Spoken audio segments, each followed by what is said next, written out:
ایک زمانے کی بات ہے، ایک غریب لکڑہارا اپنی بیوی اور 2 بچوں کے ساتھ گھنے جنگل میں رہتا تھا۔ وہ اتنے غریب تھے کہ اپنے بچوں کو ایک وقت کی روٹی بھی نہیں دے پاتا تھا۔ بچوں کی والدہ ایک بیماری کے سبب وفات پا گئیں اور والد نے گھر کے کام کاج اور بچوں کی دیکھ بھال خود سنبھالی، جس کی وجہ سے وہ کمائی نہیں کر پاتا تھا۔ ایک دن والدہ کی وفات کے بعد وہ سوچنے لگے، میرے بچے، میں تمہارے لیے بہتر زندگی کیسے لا سکتا ہوں؟ چنانچہ انہوں نے دوبارہ شادی کر لی۔ نئی ماں سخت مزاج کی تھی اور بچوں پر ظلم کرنے لگی۔ ہینسل اور گریٹل اکثر بھوک اور غم کے مارے اداس رہتے۔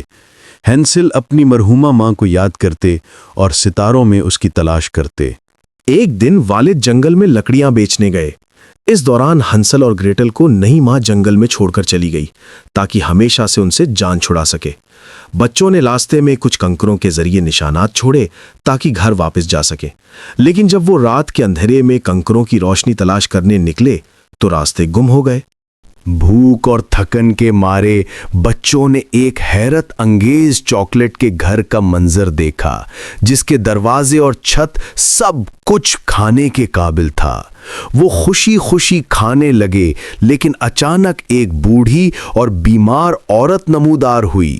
وہ دراصل ایک خوفناک جادوگرنی تھی، جس نے ہینسل کو پنجرے میں قید کر دیا اور گریٹل کو موٹا کرنے کے لیے کھانا کھلانے لگ گئی۔ گریٹل نے ہوشیاری دکھائی اور جادوگرنی کے پیچھے جا کر اسے دھکیل دیا، جس سے وہ آگ میں جا گئیں۔ گریٹل نے جادوئی چھڑی پکڑی اور ہینسل کو آزاد کیا۔ انہوں نے جادوئی خزانوں سے سونا، جواہرات اور قیمتی چیزیں اٹھائیں اور جادوگرنی کے مکانات میں موجود بچے بھی آزاد کر دیے۔